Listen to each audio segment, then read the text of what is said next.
Once upon a time, there was a man in South India who wanted to get supernatural powers. Immediately, our man set forth on a journey to Tibet. 1 week of intense practice. He could not sit, stand or sleep. Now he went back, all the way back to Tibet once again.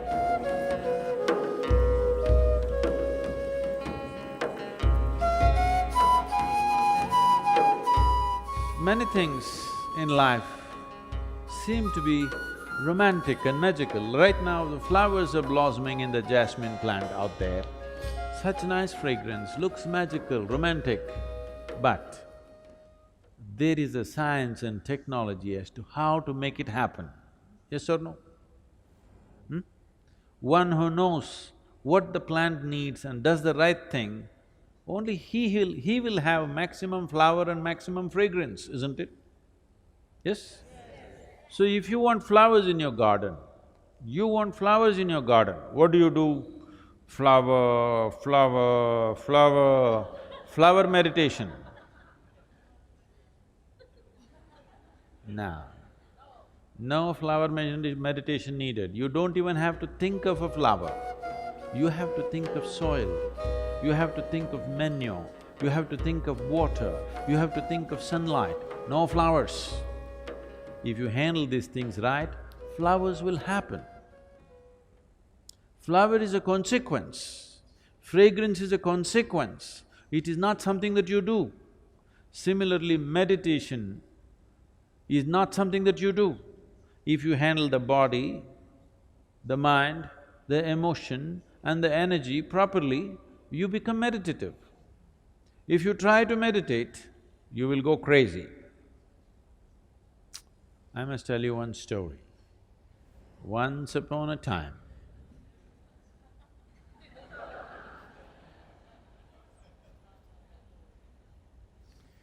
there was a man in South India who wanted to get supernatural powers. What are supernatural powers, you know? Supernatural powers, you know what they are? Somebody wants to walk upon water, somebody wants to fly without an airplane, everybody walks on the floor, so somebody wants to walk on the ceiling. Essentially, circus, they want to do something that nobody can do. So the man wants supernatural powers. He went from guru to guru. So many gurus he saw. Everybody said no. Then someone told him, these South Indian gurus, no good, no good. Because they're too conservative, they won't give you all this. I know a monk in Tibet where he has all the supernatural powers you want and he is willing to give it to you. Immediately our man set forth on a journey to Tibet. From South India to Tibet, walking across Himalayas, not an easy journey, but our man is determined. He wants supernatural powers. So he went all the way. He went to this monastery, the Buddhist monastery. The culture in the Buddhist monastery is very different from what we know here in South India. Here, people have been taught that Atiti Devo Bhava, that means a guest is God.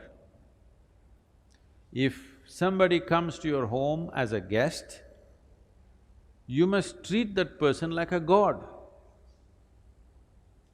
Even if he happens to be your enemy somewhere else, when he comes to your home, you must treat him like a god.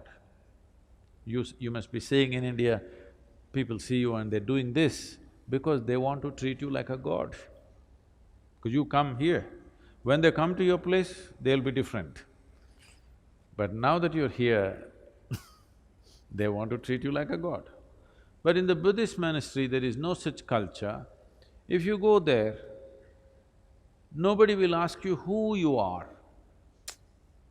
Not because they don't care for you, because in their life, the biggest thing about their life is to find out who am I. If a new person comes just now, As soon as he comes, you ask him, who are you? It's a very big question. Yes? Very big question, isn't it? So they don't want to embarrass you with such a big question. So a new person has come, if you do not ask him, who are you, what is the next possibility? Where do you come from? Do you know where you come from? Now you came from China, that's not the point. Where do you really come from, do you know? From where you came into this life, do you know? Do you know? No. Where is that? Mother. Okay, to mother's belly, where did you come? You really don't know where you came from, isn't it? So they don't want to embarrass you with that question either.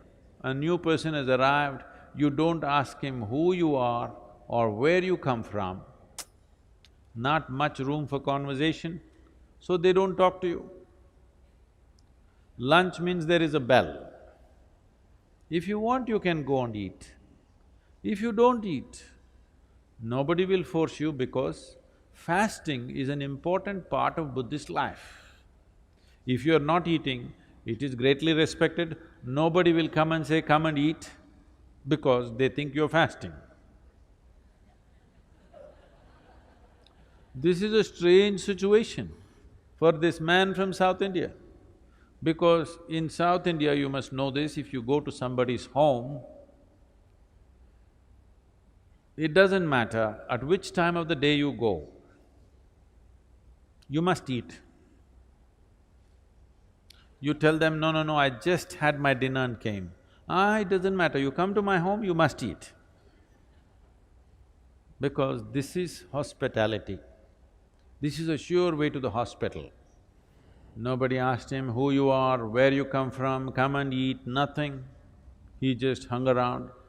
When hunger overtook him, he went and ate and just hung around. 1 day, 2 days, 3 days, 3 weeks passed away. Nobody spoke to him. After 3 weeks, the old monk who was there called him. He knows why this man has come. He said, what will you do with supernatural powers? What will you do walking upon water? After 3 days, a boat will be better, you know. I will teach you the way of meditation. With this you can live a fruitful life. Our man said, no, no, no, no, I don't want your meditation. You think to learn meditation I have to come to Tibet? In India, we know every kind of meditation. Don't you forget, Gautama, the Buddha is an export from India.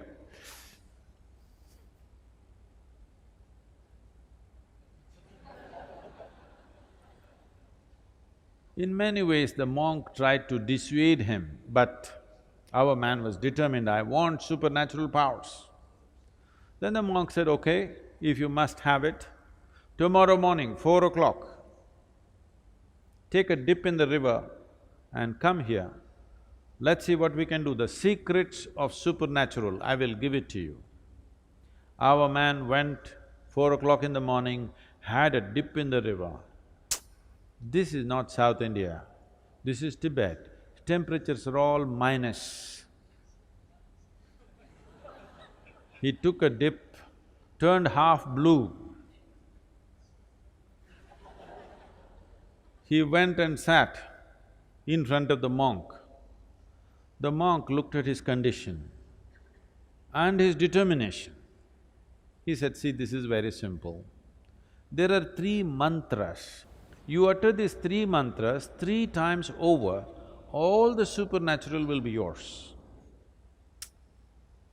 Shall I reveal the mantras to you? Buddham sharanam gacchami, Dhammam sharanam gacchami, Sangham sharanam gacchami. These 3 mantras 3 times over you utter, all the supernatural is yours. Only thing is, when you're uttering the mantra, you should not think about a monkey. Is that all? That is all. Can I go, please? Our man came out of the monastery really jumping with joy.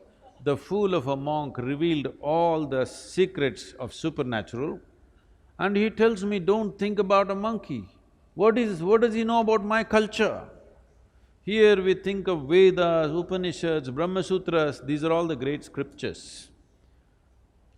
Why will I think about a monkey? Am I a hunter? I have not seen a monkey in the last 10 years. Like this, thinking about monkeys, he came down to the Indian part of Himalayas. There is a sacred river in India. You heard of this? He came down to the sacred river Ganga, had a dip in the river, sat down. Buddham, monkey. Monkey means another dip in the river. Sat down, Buddham, monkey, another dip in the river. Buddham, monkey, another dip in the river. In various yoga postures he tried. Bu means monkey comes. 1 week of intense practice, he came to your place, he does not have to do anything, only monkeys, inside monkeys, outside monkeys, a universe full of monkeys. Now, he could not sit, stand or sleep, monkeys everywhere, inside, outside, everywhere monkeys. Now he went back, all the way back to Tibet once again. He went to the monk and said, I don't want your supernatural powers, first relieve me from these monkeys. Now, this is the nature of your mind. If you say, I don't want something, only that will happen in your mind, isn't it? Only monkeys. No, no, no, no, don't think of a monkey. No, you cannot think of a monkey. Only monkey. The more you do that, more monkeys will happen. Or what I'm saying is, without understanding the fundamental nature of the mind, if you try to do something head-on with it, you will go crazy. So many things that you think you want to forget, you will never forget. Things that you want to remember, you always forget, isn't it? Yes or no? Huh? Because without understanding the fundamentals of mind, we are trying to operate the mind.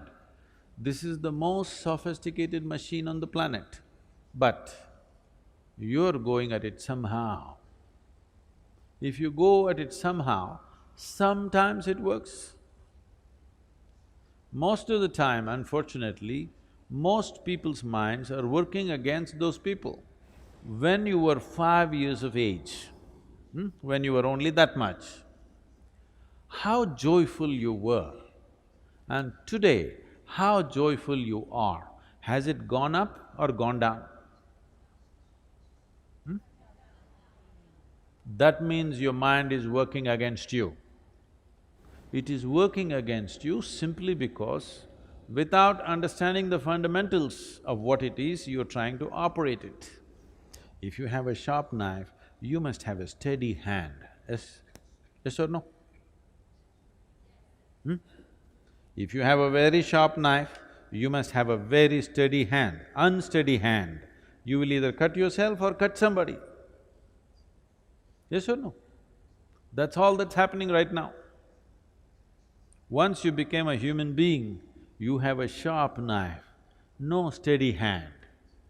That's why yoga, to create a very steady hand, so this sharp knife can be used the way we want, that it will not cut us all the time. Right now, all the misery that you see on the planet, all the human misery that is happening on this planet, where is the manufacturing unit? Shanghai? Where is the manufacturing unit? In your mind. Every kind of misery is manufactured only here. This should be manufacturing bliss for you, ecstasy for you, but it's manufacturing misery because there's no stable platform, it's all over the place. Once this mind begins to work for you, Once you are blissful by your own nature, there is no fear of suffering. Once you become like this within yourself, that your mind takes instructions from you, whatever happens, I will keep this blissful, this will become magic. This will become a fantastic instrument of well-being. Now you would like to explore the full depth and dimension of this life.